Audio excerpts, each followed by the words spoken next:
bicara kewajiban yang merugikan. Bukan kewajiban yang menguntungkan. Setiap kewajiban itu tidak selalu menguntungkan. Terus apakah kewajiban membayar pajak menguntungkan nggak? Ya, Menurut saya sih merugikan. Merugikan. Tapi itulah bagaimana kemudian negara ya memberikan respons dalam konteks bernegara, dalam konteks pemerintahan. Iya. Ya kan itu mah dari teori hukum pembentukan negara juga sudah jelas kan? Ya, iya betul paham. Iya. Perdebatan di kewajiban ini satu sisi ada kewajiban merahasiakan, yeah. Tapi satu sisi ada kewajiban membuka. Untuk mengikuti nyaman membuka atau merahasiakan. Nah kalau terkait dengan hal tersebut gitu ya, memang kan yang namanya merahasiakan itu juga ada batasan. Oke. Diatur oleh undang-undang. Ya. Undang-undangnya mengatakan buka ya, bukalah. Iya itu tadi, makanya itu yang harus dilakukan melalui proses JR. Termasuk juga BPHTB. Termasuk BPHTB. Oh, BPJB bukan peralihan di sini untuk peralihan. Iya, itu yang makanya saya bilang tadi, ada dua hal yang bertentangan, ya, undang-undang dengan undang-undang gitu ya. Undang-undang dengan undang-undang dasar itu kan sesuatu yang kemudian harus diperjuangkan agar kemudian undang-undangnya yang dikeluarkan oleh pemerintah, oleh negara kita ini berkualitas. Harus melihat dulu ya undang-undang. Nah itu tadi yang saya bilang dalam beberapa tulisan saya kan menyebutkan apakah Kementerian Dalam Negeri hanya bicara dalam konteks pajak, ansih, ngumpulin uang yang sebanyak-banyaknya tanpa kemudian melihat regulasi yang sebetulnya bertentangan. Kan ini ciri khas Indonesia kan dalam ada dalam satu regulasi bertentangan. Jangankan jangankan beda undang-undang. Satu undang-undang pun kadang-kadang bertentangan di dalamnya. Pasal 1 bertentangan dengan pasal lain. Nah, itu kan makanya kenapa kemudian dalam membaca undang-undang itu kita harus jeli gitu ya. Ya, betul. Jadi benar kan ya. Kalau melihat, tapi apakah ini termasuk egosentris? Ya salah satunya sih karena kalau dulu di dalam Undang-Undang 28 2009 itu kan sebetulnya adalah pajak daerah, tentang pajak daerah kan. Nah kalau sekarang ini kan dalam Undang-Undang 1 tahun 2022 itu kan menyebutkan adalah terkait dengan perimbangan keuangan pusat dan daerah. Otonomi daerah. Ya beda lagi. Perimbangan keuangan pusat dan daerah artinya bagaimana peran atau katakanlah kewenangan daerah dalam konteks pajak. Salah satunya BPHTB kan, salah satunya PBB kan. Nah tapi itu modelnya itu bagaimana pemungutannya itu yang kita sayangkan gitu loh. Karena bertentangan dengan regulasi atau undang-undang yang lain atau ketentuan yang lain. Karena merujuknya ke satu undang-undang aja. Ya harusnya kan tidak boleh beda dong antara bahwa peralihan itu hanya dengan PPAT. Peralihan itu hanya dengan modelnya gitu. Jangan kemudian satu sisi dalam regulasi yang lain disebutkan peralihan itu dengan akte PPAT, tapi di sisi lain boleh dengan perjanjian lain dengan akte notaris misalkan. Besok warga negara pada bikin BPJB langsung balikan nama. Nah itu tadi sekarang pertanyaannya sok coba dicek sama pembuat undang-undang deh sama yang merancang itu kan. Pakai PPJB masukin ke BPN bisa diterima nggak? Pasti ditolak lah. Ya iyalah, BPN tahu ini baru awal, belum tentu terjadi. Iya. Kalau belum lunas, betul, itu makanya. Ternyata terjadi one prestasi. Iya. Itulah. Berarti ada apa yang perlu dikritisi nih? Apa yang gini?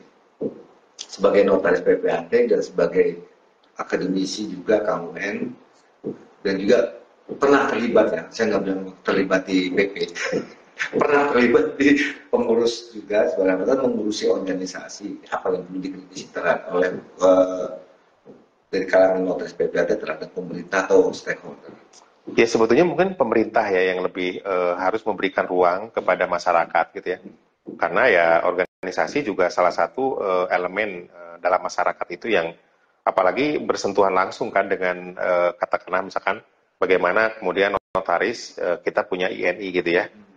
Yang bersentuhan langsung dengan masyarakat gitu. Yang bersentuhan langsung misalkan dalam konteks PPJB. Bagaimana peran PPAT misalkan ya dalam konteks ini yang bersentuhan langsung dengan para pihak gitu ya, dan PPAT juga punya punya organisasinya IPAT.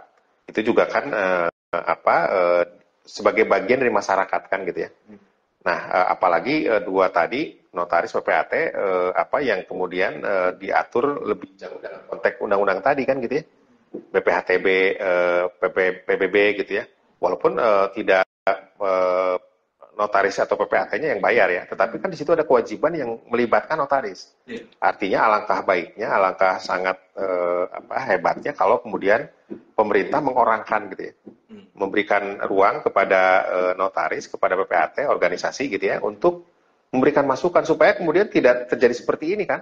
Seakan-akan pemerintah tidak memperhatikan terkait dengan sisi material, apa yang disebut sebagai PPJB, apa yang disebut sebagai akte notaris, apa yang disebut sebagai akte peralihan. Nah, kan kalau seperti ini buang-buang gitu ya, buang-buang energi kan gitu ya. Kalau orang dengan mengajukan judicial review, satu sisi adalah merupakan hak konstitusional warga, satu sisi lain juga kan sebetulnya berarti ada potensi ada yang merasa dirugikan dan kemudian potensinya pasti regulasinya dibatalkan kan. Ya, itu kan buang uang. Ya, kalau undang-undangnya dicabut. Iya, makanya kan ingat dulu tentang Badan Hukum Perseroan kan, itu kan udah kita koar-koar, udah lakukan apa namanya, modelnya itu sosialisasi di kalangan notaris, di kalangan ini, tiba-tiba dicabut kan. Nah, ya hampir sama kayak gitu kan. Pusing. Iya, itu jangan sampai kayak gitu loh. Jangan iya, buang-buang waktu kan gitu ya. Buang waktu, tenaga, pikiran, ujung-ujungnya nggak berlaku. Iya. Kan, satu lagi kan, istilahnya pajak terhutang itu gimana sih kan? Apakah gamatan BPHTB itu bisa dibayar nanti gitu? Terhutangnya itu berarti yang harus dibayar. Jadi kapan dibayarnya? Kan itu kan penyebutannya kapan dibayarnya, pada saat dibuatkan PPJB. Berarti kan pada saat buat PPHT dibuat PPJB ya pada saat tanda tangan PPJB ada notaris dong. Berarti ketika tanda tangan belum wajib bayar? Iya, sebelumnya. Bukan berarti bisa diutang nanti bayar. Ya bukan itu. Kapan terutangnya? Ya pada saat dibuat akte jual beli. Pada saat dibuat PPJB, pada saat dibuatkan akte hibah wasiat. Ketika tanda tangan wajib bayar. Iya, sebelum tanda tangan dong. Pada saat tanda tangan kan nggak mungkin sambil bayar kan. Bayar dulu baru tanda tangan. Baru gitu. Bukannya berarti terutang itu nanti lah bayarnya. Oh enggak, definisinya itu bukan begitu. Berarti bayar dulu baru buka aktenya. Iya. Terutangnya seperti itu. Iya, ya makanya dalam konteks pembuatan akte jual beli kan sudah oke. Kalau saya sih merasa oke sih, nggak ada masalah. Karena apa? AJB ya? AJB ya. Karena apa? Karena memang regulasinya dari awal juga begitu kan. Karena kan udah pasti beralih. Iya, walaupun ya sebetulnya dari sudut pemajakannya sendiri ya ngapain sih orang beli kok dipajakin? Iya, itu dia. Indonesia sedang banget ngajak-ngajak. Iya. Makan aja bayar kan? Ya ke toilet aja kan ada pajak ya.